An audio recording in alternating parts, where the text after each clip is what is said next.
Hello there, people of the internet. This is a little video series that I'm doing in an attempt to earn my way up to 100,000 subscribers. So hopefully this video inspires you to go ahead and subscribe to the channel. Today we're going to be checking out the Mosin Nagant 9130 pattern rifle.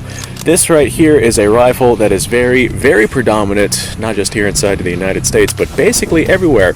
It's a bolt-action 5-shot rifle that came about in the 1930s and was adopted by the Russians and used until about 1945. The 9130 pattern is the pattern of Mosin Nagant rifle that came after the 1891 pattern, which we've already done a video on. And the 9130 was pretty much a simpler, lighter, easier to produce rifle in comparison to its 1891 predecessor, well, 1891 ancestor. So this right here was Russia's attempt to be able to make more rifles for less money, and they very, very much achieved that. There are a lot of Mosins that were made in this world. Not necessarily just 9130 patterns, but just the Mosin rifle in general. There were about 37 million of them made. So whenever it comes to the simplification of the 9130 in comparison to the 1891, there were a couple of things that were done. The same general style and action of the rifle is basically identical. They each feed from a 5-round stripper clip into a 5-round single stack magazine. These are rimmed cartridges, but there is an interrupter built into the magazine to prevent rim lock. Some of the things that were done between the simplifications of these rifles is not only was it made lighter weight and shorter, the overall length of this rifle, although very long still, is quite a deal shorter, several inches shorter than the 1891 pattern. But the receiver itself, there was a lot of simplifications that were done with the receiver itself. And the machine work on the receiver itself, especially during World War II variants, is not all that good. Cosmetically speaking, the Russians did not really care about what their rifles looked like. They only cared about them being functional, so as a result, on your wartime pattern 9130s, you can see a lot of machine marks on the Mosin Nagant rifles, and that right there is something that, like I said, was not very important to the Russians at the time. The only thing that they cared about during that time period was getting the Germans out of Russia. But the 9130 receivers, those right there, are a rounded receiver with some exceptions that branched off from the hex receiver of the original Mosin Nagant rifles. They also have a lot less mass and a lot less metal inside of the receivers, dramatically decreasing the weight of the rifles.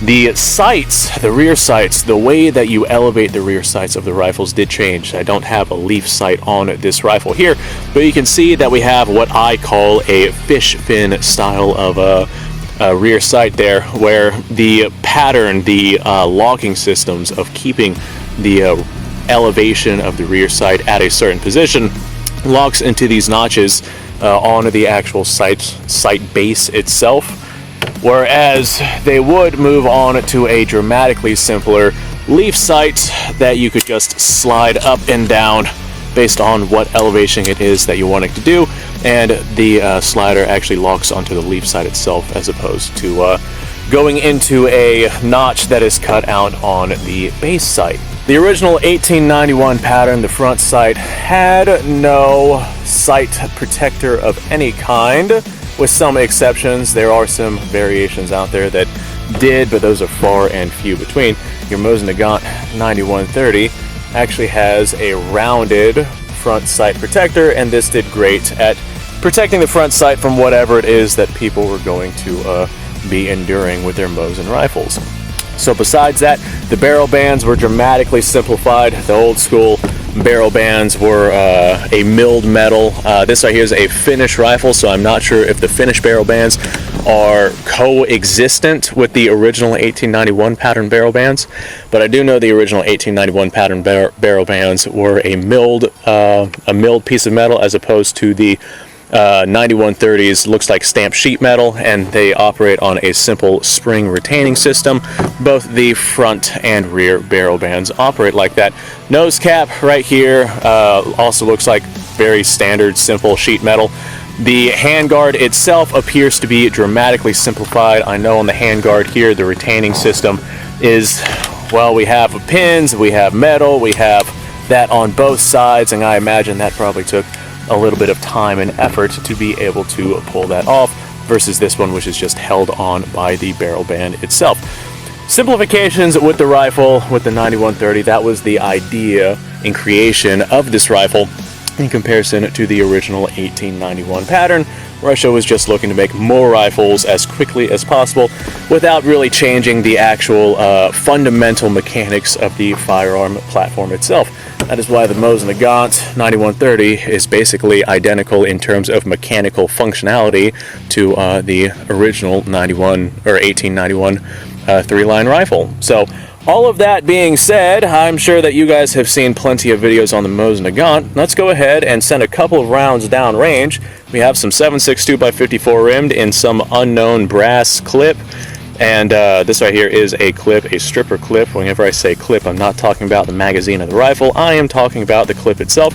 These are 174 grain projectiles, and they should be traveling at about 2,600 feet per second or so.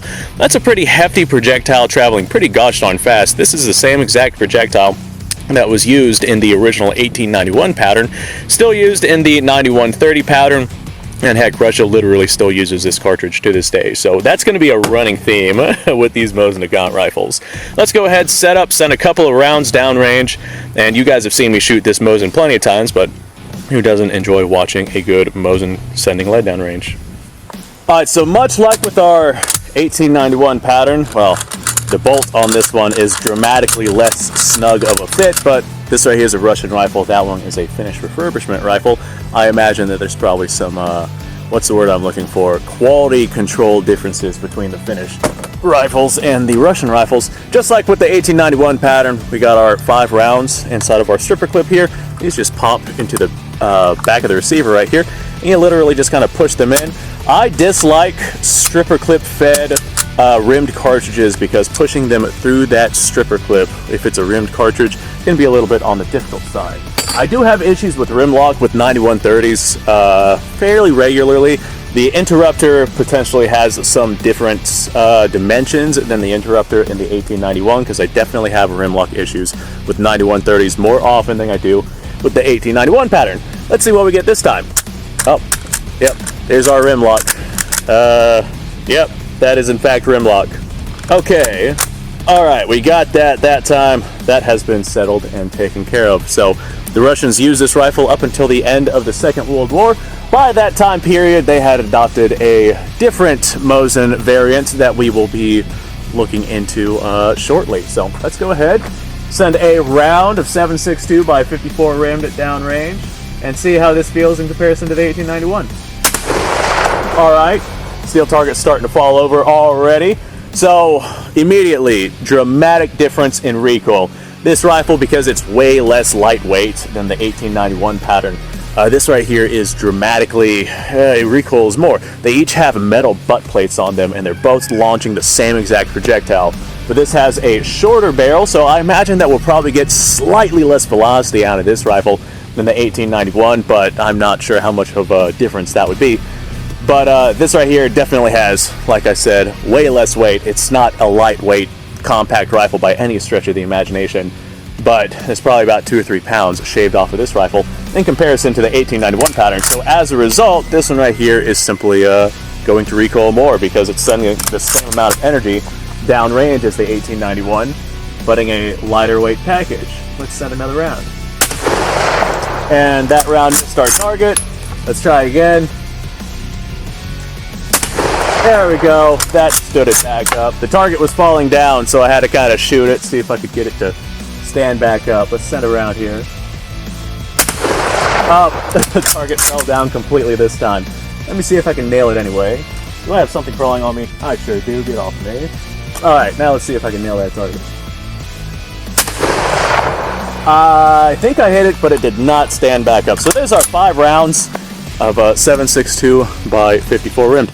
I did handle 9130s prior to this, or not 9130s. I did handle 1891 pattern Mosin prior to this 1891 pattern right here. The other ones I handled were Russian, and the bolts on those definitely did feel more snug than the bolts on both of my 9130s. This right here is only one of them. You guys have seen both my 9130s on this channel before. But they definitely feel far more loose, and like they have dramatically more tolerance and wobble than the 1891 patterns. Break out the 1891 pattern over here, and the bolt wiggles around way less, and it definitely it's just a significantly snugger fit. This right here is a finished rifle, but I have handled Russian 9130s that have the same snug fit as those other ones. Get off of me, dude. I have this caterpillar that keeps trying to get on my leg. I get it, it's hairy. I get it, but you don't have to go play on it. I'm gonna officially name that caterpillar Joe Biden because it's trying to get to my hairy legs. Thanks for watching, folks. I appreciate your time. Hopefully I earned your subscription here. This right here is a part of a video series where I'm trying to earn my way up to 100,000 subscribers. So I'm going to be doing 2 videos a day in an attempt to get there. You got the normal videos, and you got these videos where I go in depth on some of my firearms and history and mechanics, and kind of trying to get back to the basics of where this channel actually started from, and this right here is where it started from. So thanks for watching, and I will see you guys on the next video.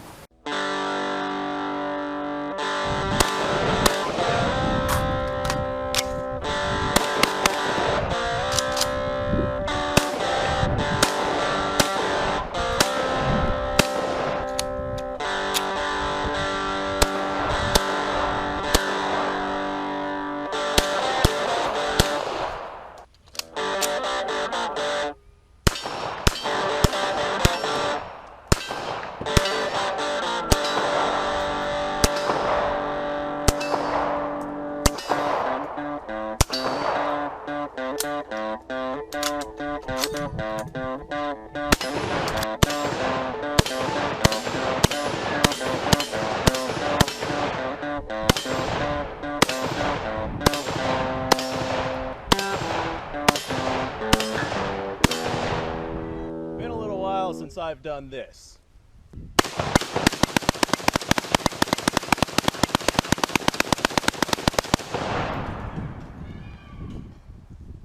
Bonnie and Clyde be damned.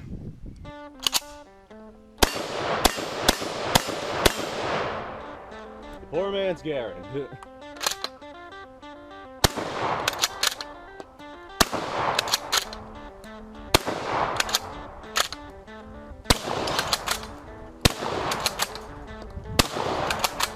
It's a shame that bolt action shotguns aren't more mainstream.